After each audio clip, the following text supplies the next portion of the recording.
บักชิมบัตตังสระดาโสมจำเรียบซัวลนในกัญญาปีรัฐในวอชิงตันสหรัฐอเมริกยึกชิมสมสวากุมลนในมากันการปฏิบัติสายระบบสาปอดเมียนในแคมโบเดียเดลีเดบไซต์ตามบันไดสกุล Facebook YouTube นังเนลือเกียรติปัวชิปิสักไม้บาสำหรับยุบทั้งไงปุตตีมาพมุยแค่อุสเพียตรจิตทั้งไงดับร้อยแค่ปิศาชนะมาสั่งชอสะซอบภาษาปุตสักรายปีปอนปรามร้อยหกสิบบุญครึสักรายปีปอนมาพยปรามเชียดำบงนิทรงจุนเมติกาปอดเมียนประจำทั้งไงองค์การสมาคมชิชรันจัดตุกการจับคลุนลูกอกหมาเชื่อการกำลังกำให้หนึ่งการบ่มบัดสำลีเนื้อสาปอดเมียนลูกเห็นสถิตสนาไอลูกคนมันนั้นเป็นนึกมือหลังวิ่งในตรงเวอร์เขาฉบับมวยจำนวนระบบมันไตรกระทรวงมหาดไทยหนึ่งรอบมันไตรกระทรวงยุติธรรมลูกคนมันนั้นท่าปงริครูบังเรียนยืดประสาวเชียงปงริครูบังเรียนบานจรานแต่ขมิ้นคุณภาพกัมพูชีปรัชญาประกันขจรในโกนโยบายการบริเตไอกฤษอภิเชษฐ์มันโจรปะสมปวนลูกปูตินโจทย์ตะบอนรมดอกคณะสหพิบารบหนึ่งองเล่บนไทม์กระดาษตอนกรรมกันแต่ทุนทงโอเชื่อบรรเทาเตือนในขีดบัตรตังสารดาสมจุนปอร์บินปุสดาองค์การสมาคมเชียงดับจัดตุกการจับครูเนสาปอร์บินภายในปริธานลูกอกหมาคือจะภายในมวยในการกระบวนการให้บบพัดบ่มเพยเนื่องบบบัดสำลีเนสาปอร์บินหนึ่งเนการเปียปริธานองค์การสมาคมจำนวนดับบุญรวมเมียนมาชามาดลกัมพูชีดับไปประพรมซับไซไอกฤษ CCIMองค์การเนสาปอร์เมียนขมิ้นพรมแดน RSF นั่งมาเชื่อมาดูสถิติมนุษย์กัมพูชี CCHR เชียดำบ้านเจงสกัดแถลงการรวมในไทยนี้โดยองค์ปีวันนี้อรัฐาภิบาลเลือกเล่นการจอดประกันนั่งดอลเลยเนสาปอร์เมียนภายในปริธานลูกอกมาจิบันตอนนั่งอัดแหลกขันประพบได้ทีมตีอรัฐาภิบาลบรรชบรอตำรงในการฟื้นตุกบกมันในตามเพลย์ตุลาการนั่งการกระบวนการให้ประชังนั่งลูกอกมานั่งเนสาปอร์เมียนดัตเตียจิบเซนในอาริกาองค์ปีปัญหาปริธานนึ่งจำลวดได้ทลีนึ่งตรึธนียกาเปียสุดสริเพียบบรรจัยมาเตะเนสาปอร์เมียนสอบตามรอทอมมนุษย์นึ่งกระตับประกายระบบล้วนกล่อมฉบับอันตรายชิดพอกได้องค์การสมาคมเตียงดอบเชียงดอบนี่บ้านจำรวจเอาอัญญาโทกัมพูชีสืบอังกฤษโดยดำลาเพียบทะเลอำเภอหังซาได้บ้านการเมียนเลือลูกอกหมายการปีจองไข่มีเนียกันลองตือหลังวิ่งดำไปปดอลยุติธรสำหรับรูปโลกพรุ่งมาตัวหลังเป็นนี่ลูกอกหมาย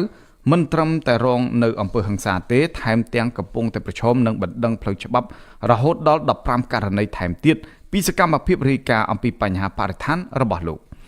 กอกหมายตรบานจับคล้วนการปีไทยที่ดับประมุยแขกอุสเพียชนำปีปอนมาเผยพรำนั่งตรบานไปจูนตะคุมคล้วนมาดาสันในปนตะเนียเกียแขกสตึงไตรโดยเจ้าประกันขนมสมนมเรื่องโปรโมตอนจดไทยที่มาเผยพรำแขกกุมเพะชนำปีปอนมาเผยพรำปีบดยุ่งยงเอาประพฤติบดละเมอจีอาร์นึ่งบดบอระหาเกจิสาเทรณะลูกองค์มือมีอายุใส่สประมูลชนะรวนในภูมิอันลงเพคมอันลงเพสรกทลาบรวัตแคสตึงไตรกลายปีการเงียจิกาสกอโลกก็มีมุกเงียจิเนสาปอร์เมียนอันตรีพลัสนิวพองได้ได้โลกแต่แต่โจละบาตามดับบอลปริสหกรมทอดสกรรมเพียบชมวยกับบอลพลายปริเชอร์เนื้อสกรรมเพียบดักจินจูนเชื่อเขาฉบับชื่อบรรทบบรรทบกล่าวสกรรมเพียบต่างอ่อนนี่ก็บานโรงในบันดังจำนวนดับปรามการในเสียงเตี้ยในตลาดการแคสตึงในตลาดการแคสตึงไตรได้บันดังพิจารณาเจ้าปีบอดยุ่งยงเอาประพฤติบอดอุกฤษจารนังบอดกับกัวรุกเรียนได้ปรีชกาดดนังชูชายได้ปรีดำไปยกทวีจกรรมสิทธิ์คณะดาวบันดังพิจารณาเชี่ยวมันไตรปาริธานนังมันตีปาริธานแคสตึงไตรรวมเตียงสถาบันอายการอมสลาดบงแคสตึงไตรพองได้ตอนในสังคมสิวิลบังไฮทาเนี่ยซาปอร์เมียนเจียง60เนี่ยตรบานเราเคยท้าบานเราในการยืดตามประปอนตลาดกาขนมจำนำการยืดเตียงใส่สมุยการนี้โดยซาตริกาในปอร์เมียนระบบลุนลุงนั่นเองจิตมิตรยังไม่นิขยมคอมแต่อ่านบาโดยซาแต่มันบานเบิกในสำเร็จเอาลูกนั่นเองบานสดับหรือบาดสมอภัยโตโดยฉะนั้นขยมสมอ่านปอร์เมียนมาดองเตี้ยโดยซาแต่ในทางนี้เนี่ยได้เป็นเชียการวิธียืงอัดเมียนเนี่ยได้เป็นเชียโดยฉะนั้นแต่ขยมมันไอ้ให้โดยฉะนั้นให้ขยมสมอ่านเรื่องนี้มาดองเตี้ยโดยอันบันมันนี่ยืงสมอภัยโตได้เหมือนบานเบิกประปอนสำเร็จบาดบัดทลายเจนตามระยะลิขิตได้พญาเจนปีปนธเนียเกียขนมประเทศรัสเซียอัตตะในออกหญ่ให้สถินั่งเชื่อนายกกรุบกรองกรมหุ่น Maritime Group สนาอ้อยนายกรัฐมนตรีกัมพูชีลูกคนมันไหนเมตตาเป็นนิดเมื่อลังวิเนื้อตัวเวิร์กเขาฉบับมวยจำนวนรัฐมนตรีกระทรวงมหาดไทยหนึ่งรัฐมนตรีกระทรวงยุติธรรมปีปลัวโลกปุ่มบานประพฤติตุกกำฮอ ដោយអ្វីដែលក្រសួងទាំងពីរនេះបានប្រឌិតនោះទេបើតាមលិខិតរបស់លោកហេងសធីបានសរសេរថាក្នុងសំណុំរឿងរបស់លោកគឺលោកបានបកអាក្រាតមន្ត្រីទាំងពីរក្រសួងនោះដែលបានប្រព្រឹត្តនៅអំពើពុករលួយនិងជាប់ពាក់ព័ន្ធក្នុងឧក្រិដ្ឋកម្មតាមអ៊ីនធឺណិតលោកហេងសធីបានសរសេររៀបរាប់ថាលោកគ្មានអ្វីនឹងខ្លាចទៅស្រុកខ្មែរនោះទេបើទោះបីគ្មានប៉ូលីសអន្តរជាតិ Interpol ក៏លោកនៅតែទៅស្រុកខ្មែរដែរព្រោះជាប្រទេសរបស់លោកស្នើសូមឲ្យលោកហ៊ុនម៉ាណែតពិនិត្យមើលឡើងវិញនៅទង្វើខុសច្បាប់មួយចំនួនរបស់មន្ត្រីក្រសួងមហាផ្ទៃនិងមន្ត្រីក្រសួងយុទ្ធភ័ពលោកហេងសធីអះអាងថាវាជាសំណាងមួយដែរដែលពេលនេះអាជ្ញាធររុស្ស៊ីធ្វើតាមច្បាប់និងការពារអាយុជីវិតរបស់លោកពីគម្រោងធ្វើឃាតនានាហើយលោកក៏សូមបញ្ជាក់ប្រាប់បងប្អូនប្រជាពលរដ្ឋខ្មែរថាការដកលិខិតឆ្លងដែនរបស់លោកជាទង្វើខុសច្បាប់រដ្ឋធម្មនុញ្ញកម្ពុជាមាត្រា33និងខុសច្បាប់អន្តរជាតិស្តីពីការការពារប្រឆាំងនឹងការដកហូតសញ្ជាតិតាមអំពើចិត្តមាត្រា17កតិកាសញ្ញាអន្តរជាតិស្តីពីសិទ្ធិពលរដ្ឋនិងសិទ្ធិនយោបាយ ICCPR មាត្រា12ធានានៅសិទ្ធិសេរីភាពក្នុងការធ្វើចលនាលោកថាការប្រឌិតរឿងដើម្បីដាក់លោកចូល Interpol គឺជារឿងខុសច្បាប់លោកហេងសធីបានចោទលោកសសុខារដ្ឋមន្ត្រីក្រសួងមហាផ្ទៃលោកកើតរិទ្ធរដ្ឋមន្ត្រីក្រសួងយុទ្ធភ័ពពីបទពុករលួយនិងជាប់ពាក់ព័ន្ធក្នុងឧក្រិដ្ឋកម្មតាមអ៊ីនធឺណិតលោកអះអាងថាលោកសសុខាតែងតែទទួលសំណូកពីឧក្រិដ្ឋជនក្នុងពេលបង្ក្រាបល្បែងស៊ីសងខុសច្បាប់និងទទួលសំណូកពីឧក្រិដ្ឋជនផ្ដាល់កម្ចីអនឡាញខុសច្បាប់រួមទាំងចេញមុខការពារក្រុមឧក្រិដ្ឋជនខុសច្បាប់ផ្សេងទៀតដែលកំពុងតែប្រព្រឹត្តនៅក្នុងប្រទេសកម្ពុជាផងដែរលោកបន្តថាលោកសសុខាក៏បានគៀបសង្កត់អគ្គនាយកដ្ឋានក្រៅបង្គាប់ទាំងអស់ឲ្យរកលុយឲ្យខ្លួនរាល់ពេលដែលបំពេញភារកិច្ចថែមទៀតលោកហេងសធីក៏បានបង្ហោះពាក្យបណ្ដឹងចុះថ្ងៃទី3ខែមករាឆ្នាំ2024របស់ខ្លួនដោយទាមទារឲ្យលោកកើតរិទ្ធរដ្ឋមន្ត្រីក្រសួងយុទ្ធភ័ពបើកការស៊ើបអង្កេតទៅលើលោកហ៊ុនតូផងដែរអតីតអ្នកអង្គការរូបនេះក៏បានជាប់ប្រកាន់មន្ត្រីជាន់ខ្ពស់មួយចំនួនទៀតផងដែរពីបទពុករលួយនិងជាប់ពាក់ព័ន្ធក្នុងឧក្រិដ្ឋកម្មតាមអ៊ីនធឺណិតលោកបានចោទថាលោកគួយចម្រើនដែលបច្ចុប្បន្នជាអភិបាលខេត្តកណ្ដាលមានលុយរាប់រយលានដុល្លារជារូបិយប័ណ្ណគ្រីបតូក្នុងពេលកាន់តំណែងជាអភិបាលខេត្តព្រះសីហនុពីឆ្នាំ2019ដល់ឆ្នាំ2024លើពីនេះលោកក៏បានចោទប្រកាន់អ្នកអង្គការហ៊ុនតូដែលជាក្មួយប្រុសរបស់លោកហ៊ុនសែនថាបានលួចលុយចំនួន9លានដុល្លារពីអ្នកវិនិយោគចិនដើម្បីសុំការអនុម័តគម្រោងជីរ៉ែបន្ថែមពីនេះលោកហេងសធីក៏បានដាក់ពាក្យទៅកាន់អង្គភាពប្រឆាំងអំពើពុករលួយក្រសួងមហាផ្ទៃ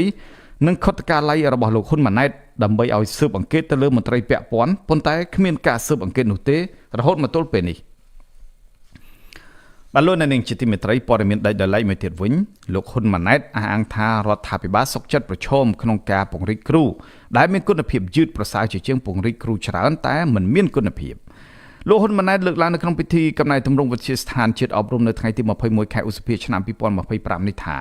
រដ្ឋាភិបាលត្រូវតែបត់បែនតែឈរទៅលើគុណភាពនិងនិយមការច្បាស់លាស់ក្នុងការជ្រើសរើសគ្រូបង្រៀននិងបំពេញបន្ថែមឲ្យស្របទៅតាមតម្រូវការជាក់ស្ដែងលោកហ៊ុនម៉ាណែតអះអាងថាការអប់រំសំខាន់បំផុតគឺគ្រូនិងសិស្សព្រោះគុណភាពនៃការសិក្សាគឺអាស្រ័យទៅលើសមត្ថភាពស្ទាត់ជំនាញច្បាស់លាស់របស់គ្រូនិងសិស្សដូច្នេះដើម្បីអប់រំគ្រូប្រកបដោយគុណភាពគឺត្រូវធ្វើការបង្រៀនជាកត្តាគន្លឹះកូនប្រុសរបស់អតីតមេដឹកនាំបកកណ្ដាលអំណាចរូបនេះជំរុញឲ្យក្រសួងអប់រំនិងយុវជនសំទោសកូនប្រុសអតីតមេដឹកនាំបកកណ្ដាលអំណាចរូបនេះជំរុញឲ្យក្រសួងអប់រំយុវជននិងកីឡាលើកកម្ពស់គុណភាពនិងសមត្ថភាពរបស់វិស័យអប់រំក្រោមវិធានការមួយចំនួនដូចជាត្រូវបន្តកែតម្រង់គ្រឹះស្ថានបណ្ដុះបណ្ដាលគ្រូត្រូវបន្តពង្រឹងការអនុវត្តវិធីសាស្ត្រថ្មីនៃការបង្រៀននិងរៀនរួមទាំងត្រូវនៃការបង្រៀននិងរៀនរួមទាំងត្រូវអនុវត្តនូវគោលការណ៍គន្លឹះមួយចំនួនទៀតផងបុគ្គលិកមន្ទីរអប់រំខេត្តបាត់ដំបងបានទម្លាយប្រាប់សារព័ត៌មាន The Cambodia Daily ក្នុងលក្ខខណ្ឌមិនបញ្ចេញឈ្មោះដើម្បីសុវត្ថិភាពផ្ទាល់ខ្លួននៅថ្ងៃនេះថាបើលោកហ៊ុនម៉ាណែតពិតជាចង់លើកកម្ពស់គុណភាពអប់រំនៅកម្ពុជាមែនទាល់តែរដ្ឋាភិបាលអាចលុបបំបាត់អំពើពុករលួយក្នុងវិស័យមួយនេះឲ្យមានប្រសិទ្ធភាពជាមុនសិនប្រពន្ធដដែលលើកឡើងថាក្នុងចំណោមសាលាមត្តេយ្យសិក្សាជាង 8,000 កន្លែងនិងសាលាបឋមសិក្សាជាង 8,000 កន្លែងដែរសប្តាហ៍ថ្ងៃនេះយ៉ាងហោចណាស់ក្នុងមួយសាលាមានគ្រូជាប់កិច្ចសន្យាចាប់ពីម្នាក់ដល់5នាក់ហើយអំពើពុករលួយមួយផ្នែកធំក៏បានកើតមានចេញពីការជ្រើសរើសគ្រូកិច្ចសន្យានេះដែរមន្ត្រីនៃមន្ទីរអប់រំរូបនេះបន្តថាការជ្រើសរើសគ្រូកិច្ចសន្យារាល់ឆ្នាំតែងតែធ្វើឡើងតាមរយៈខ្សែស្រឡាយបកពួក របស់នាយកសាលាដោយសារការសោកប៉ាន់លុយកាក់ក្នុងម្នាក់ចាប់ពី1លានរៀលដល់2លានរៀលជាដើមហើយអ្នកដែលចង់បានជាប់កិច្ចសន្យាជាគ្រូបង្រៀននៅឆ្នាំបន្ទាប់គឺត្រូវកាត់ប្រាក់ខែរបស់ខ្លួន1ខែឬ2ខែឲ្យទៅនាយកសាលាផងដែរបុគ្គលិកមន្ទីរអប់រំរូបនេះបញ្ជាក់ថាតើកម្ពុជានឹងអាចជ្រើសរើសគ្រូមានសមត្ថភាពជំនាញដើម្បីអប់រំសិស្សដូចម្តេចទៅបើរដ្ឋាភិបាលមិនអាចជ្រើសរើសគ្រូបង្រៀនពេញសិទ្ធិឲ្យគ្រប់គ្រាន់សម្រាប់បម្រើទៅតាមគ្រឹះស្ថានអប់រំរបស់ខ្លួនផងដែរនោះមន្ត្រីអប់រំដដែលនេះសង្កត់ធ្ងន់ថាអំពើពុករលួយដែលនាំឲ្យវិស័យអប់រំធ្លាក់ចុះតាមរយៈនៃការជ្រើសរើសគ្រូជាប់កិច្ចសន្យានេះគ្រាន់តែជាផ្នែកមួយប៉ុណ្ណោះខណៈអំពើពុករលួយតាមវិធីជាច្រើនរាប់មិនអស់ផ្សេងទៀតក៏កំពុងរាតត្បាតក្នុងវិស័យមួយនេះដែរតែទន្ទឹមនឹងបញ្ហានេះក្រុមអ្នកវិភាគលើកឡើងថាការដែលរដ្ឋាភិបាលគ្មានសមត្ថភាពផ្ដល់ប្រាក់បៀវត្សសម្រាប់គ្រូដោយជំនួសមកវិញជាការជ្រើសរើសគ្រូជាប់កិច្ចសន្យាដែលទទួលបានប្រាក់ខែទាបនោះគឺបង្ហាញពីអសមត្ថភាពរបស់រដ្ឋាភិបាលសម្រាប់លើកកម្ពស់វិស័យនេះរួចទៅហើយលោកនាងជាទីមេត្រីប្រធានរដ្ឋសភាអះអាងថាកម្ពុជានៅតែបដិញ្ញារក្សាជំហរប្រកាន់ខ្ជាប់នូវគោលនយោបាយការបរទេសឯករាជ្យអព្យាក្រឹតអចិន្ត្រៃយ៍និងមិនចូលបក្សសម្ព័ន្ធដោយផ្អែកទៅលើច្បាប់អន្តរជាតិនិងផលប្រយោជន៍ជាតិជាស្នូលប៉ុន្តែអ្នកខ្លំមើលចាត់ទុកការអះអាងបែបនេះត្រឹមតែជាការសូត្រទ្រឹស្ដីតែប៉ុណ្ណោះប្រធានរដ្ឋសភាកម្ពុជាអ្នកស្រីខួនសូរីដាលើកឡើងនៅក្នុងកម្មវិធីផ្សព្វផ្សាយស្ដីពីលទ្ធផលនៃការងារការបរទេសរបស់កម្ពុជានិងសភាពការអន្តរជាតិនៅថ្ងៃទី21ខែឧសភាឆ្នាំ2025នេះថាការប្រកាន់យកវិធីសាស្ត្រនិយមកណ្ដាលទាំងថ្នាក់ជាតិនិងថ្នាក់អន្តរជាតិគឺមានសារៈសំខាន់ក្នុងការស្ដារនៅទំនុកចិត្តនិងបង្កើននៅកិច្ចសហប្រតិបត្តិការនិងមិត្តភាពស្មោះត្រង់ប្រធានរដ្ឋសភាកម្ពុជារូបនេះបញ្ជាក់ថាដោយសារតែការកើនឡើងនៅភាពតានតឹងការប្រកួតប្រជែងភូមិសាស្ត្រនយោបាយនិងការបែងចែកមនោគមវិជ្ជាគឺទាមទារឲ្យមានការចូលរួមបំពេញគ្នាទៅវិញទៅមករវាងការទូតរាជរដ្ឋាភិបាលការទូតសភាការទូតគណៈបកនយោបាយនិងការទូតប្រជាជនដើម្បីជំរុញជំនឿទុកចិត្តកាន់តែខ្លាំងបន្តទៀតទោះជាយ៉ាងណាក៏ដោយប្រធានក្រុមប្រឹក្សាឃ្លាំមើលកម្ពុជាលោកម៉ែនណាតបានប្រាប់សារព័ត៌មាន The Cambodia Daily នៅថ្ងៃនេះថាអ្នកស្រីខុនសូរីដាចេះត្រឹមតែសូត្រទ្រឹស្ដីដែលបានចែងក្នុងរដ្ឋធម្មនុញ្ញប៉ុណ្ណោះប៉ុន្តែការអនុវត្តជាក់ស្ដែងគឺស្ថិតនៅក្រោមផែនការដឹកនាំរបស់ត្រកូលហ៊ុនទាំងអស់លោកបន្តថានយោបាយការបរទេសមិនស្មោះត្រង់របស់កម្ពុជាគឺជានយោបាយការទូតដាក់ទណ្ឌកម្មទៅលើខ្លួនឯងរហូតមកលោកបន្តថាព្រោះតែអាមេរិកដឹងពីភាពមិនស្មោះត្រង់របស់កម្ពុជានេះហើយទើបកម្ពុជារងនឹងការហុំព័ទ្ធសេដ្ឋកិច្ចគ្រប់យ៉ាងដូចជាការផ្ដាច់ប្រព័ន្ធអនុគ្រោះពន្ធ GSP និងការដាក់គំនាបពន្ធកប់ពពកក្នុងពេលនេះជាដើមលោកម៉ែនណាតលើកឡើងថាគ្រាន់តែកម្ពុជាប្រកាសធ្វើសមយុទ្ធយោធាជាមួយចិនក្នុងពេលដែលខ្លួនកំពុងតែស្វែងរកការសុំចរចាពីអាមេរិកដើម្បីសុំបញ្ចុះពន្ធនៅពេលនេះគឺវាជាផុសតាងបង្ហាញឲ្យឃើញថាកម្ពុជាមិនអាចរក្សាប្រកាន់ខ្ជាប់នូវគោលនយោបាយការបរទេសឯករាជ្យអព្យាក្រឹតរួចបាត់ទៅហើយលោកម៉ែនណាតបញ្ជាក់ថាមកទល់នឹងពេលនេះគ្មានការសង្ស័យទេថាកម្ពុជាប្រកាន់គោលជំហរនយោបាយការទូតឥតលំអៀងឬក៏អត់នោះព្រោះថាបើកម្ពុជាគ្មានចិនបង្អែកទេអំណាចត្រកូលហ៊ុនប្រកាសជាដួលរលំដែរផ្ទុយទៅវិញបើកម្ពុជារក្សានយោបាយការទូតឯករាជ្យអព្យាក្រឹតដោយអាមេរិកចង់បាននោះពួកគេច្បាស់ជាមិនអាចបំបិទសិទ្ធិសេរីភាពប្រជាពលរដ្ឋតាមកម្ចាត់អ្នកនយោបាយប្រឆាំងដោយពេលកន្លងមកនោះទេមាត្រា1នៃរដ្ឋធម្មនុញ្ញចែងថាប្រទេសកម្ពុជាជារដ្ឋឯករាជ្យអធិបតេយ្យអព្យាក្រឹតអចិន្ត្រៃយ៍មិនចូលបក្សសម្ព័ន្ធយ៉ាងណាក៏ដោយមជ្ឈដ្ឋានជាតិនិងអន្តរជាតិជាពិសេសសហរដ្ឋអាមេរិកតែងដាក់ការសង្ស័យរហូតមកលើនយោបាយការទូតរបស់កម្ពុជាថាមានភាពលំអៀងទៅរកចិនផ្ទុយពីរដ្ឋធម្មនុញ្ញរបស់ខ្លួនលោកនាងជាទីមេត្រីនៅពេលនេះយើងចូលដល់នេតិព័ត៌មានអន្តរជាតិ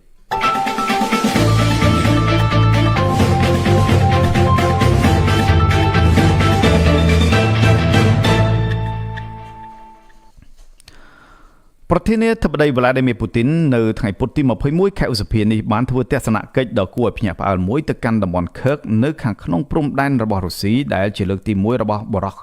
ខ្លាំងនៃវិមានក្រំឡាំងរូបនេះចាប់តាំងពីកងទ័ពរុស្ស៊ីបានរុញច្រានកងទ័ពអ៊ុយក្រែនដែលបានលើកទ័ពបំបែកខ្សែការពារព្រំដែនរុស្ស៊ីហើយវាយកាន់កាប់ផ្នែកខ្លះនៃតំបន់នេះកាលពីក្នុងខែសីហាឆ្នាំ2024ដែលមានរយៈពេលជិត1ឆ្នាំទើបតំបន់ខឺកធ្លាក់ក្នុងដៃកងទ័ពរុស្ស៊ីវិញវីដេអូរបស់ក្រុមអ្នកយកព័ត៌មានឲ្យទូរទស្សន៍រដ្ឋរុស្ស៊ីបានបង្ហាញពីរូបភាពដែលលោកពូទីនបានចុះទៅពិនិត្យទីតាំងមួយចំនួនរួមនឹងរោងចក្រថាមពលនុយក្លេអ៊ែរនៅក្នុងតំបន់ខឺក ដែលគេបានឃើញមន្ត្រីជាន់ខ្ពស់វិមានក្រុមឡើងអមដំណើរលោកពូទីនស្ថិតនៅក្នុងអគាររោងចក្រនេះជាមួយនឹងមន្ត្រីក្នុងតំបន់ខឺកមកចូលជួបនឹងលោកពូទីនដោយជាអភិបាលតំបន់ស្ដីទីលោក Alexander Kenstein វិមានក្រុមឡើងបាននិយាយថាអំឡុងពេលទស្សនៈនេះលោកពូទីនបានទៅជួបជាមួយនឹងអង្គការស្ម័គ្រចិត្តក្នុងតំបន់ខឺកហើយលោកក៏បានទៅពិនិត្យមើលស្ថានីយ៍ថាមពលនុយក្លេអ៊ែរខឺក2លោកត្រូវបានអមដំណើរដោយលោក Sergei Karyenko ដែលជានាយរងខុទ្ទកាល័យវិមានក្រុមឡើងកងទ័ពអ៊ុយក្រែនបានបើកការលុកលុយកាលពីខែសីហាឆ្នាំមុនក្នុងការវាយប្រហារដ៏ក្លាហានមួយដែលមានគោលដៅចាប់យកដែនដីខាងក្នុងទឹកដីរុស្ស៊ីដែលជាតំបន់រណបយោធារបស់ខ្លួនទីក្រុងគៀវនិយាយថាកងទ័ពរបស់ខ្លួនបានវាយគ្រប់គ្រងលើផ្ទៃដីប្រហែល 1400 គីឡូម៉ែត្រការ៉េតែយ៉ាងណាក៏ដោយកាលពីខែមុនទីក្រុងមូស្គូអះអាងថាកងទ័ពរបស់ខ្លួនដែលសហការជាមួយកូរ៉េខាងជើងបានវាយបណ្ដេញកងទ័ពអ៊ុយក្រែនចេញពីតំបន់ខឺកដោយបានបញ្ចប់ការលុកលុយរបស់កងទ័ពជិតខាងមួយនេះតែយ៉ាងណាក៏ដោយអ៊ុយក្រែននៅតែប្រកាសថាកងទ័ពរបស់ខ្លួនមិនបានដកចេញពីខាងព្រំដែនតំបន់ខឺកទាំងស្រុងនៅឡើយទេត្បិតដូចនេះក្តីអ្នកជំនាញកិច្ចការភូមិសាស្ត្រនយោបាយវាយបន្ថោកទីក្រុងមូស្គូដោយសារតែមានចំណុចខ្សោយទើបកងទ័ពអ៊ុយក្រែនមានឱកាសវាយបំបីខ្សែការពារព្រំដែនដោយការកាប់ទឹកដីរបស់មហាអំណាចមួយនេះគឺជាលើកដំបូងចាប់តាំងពីសង្គ្រាមលោកលើកទី2មកម្ល៉េះដំណើរទស្សនកិច្ចរបស់លោកពូទីនកើតមានឡើងចំពេលមានការចាប់ប្រកាន់ថាលោកកំពុងតែផ្អាកកិច្ចចរចាសន្តិភាពដែលជាគោលដៅមួយគេថាលោកពូទីនពង្រឹងអំណាចរបស់រុស្ស៊ីនៅឯតុចរចាតែផ្ទុយទៅវិញសង្គ្រាមរបស់លោកពូទីនបានកំពុងធ្វើឲ្យរុស្ស៊ីបាត់បង់ទ័ពដ៏ច្រើនបំផុតនៅក្នុងសង្គ្រាមប៉ុនប៉ងដើម្បីលេបយកទឹកដីអតីតសហភាពសូវៀតដូចគ្នាចាប់តាំងពីសង្គ្រាមលោកលើកទី2មកម្ល៉េះចំពេលដែលលោកពូទីនបានចុះទៅតំបន់រំដោះដែលកងទ័ពរុស្ស៊ីវាយយកបានពីកងទ័ពអ៊ុយក្រែនសហភាពអឺរ៉ុបនិងចក្រភពអង់គ្លេសប្រកាសបន្ថែមទណ្ឌកម្មសេដ្ឋកិច្ចកាន់តែធ្ងន់ធ្ងរទៅលើរបបទីក្រុងមូស្គូសហភាពអឺរ៉ុបបានអនុម័តនូវកញ្ចប់ទណ្ឌកម្មថ្មីទី17ប្រឆាំងនឹងប្រទេសរុស្ស៊ីពាក់ព័ន្ធនឹងសង្គ្រាមនៅអ៊ុយក្រែនដោយបានផ្ដោតគោលដៅនៃក្រុមកងនាវាដឹកប្រេងរបស់ទីក្រុងមូស្គូនិងនាវាផ្សេងទៀតរបស់ប្រទេសនេះ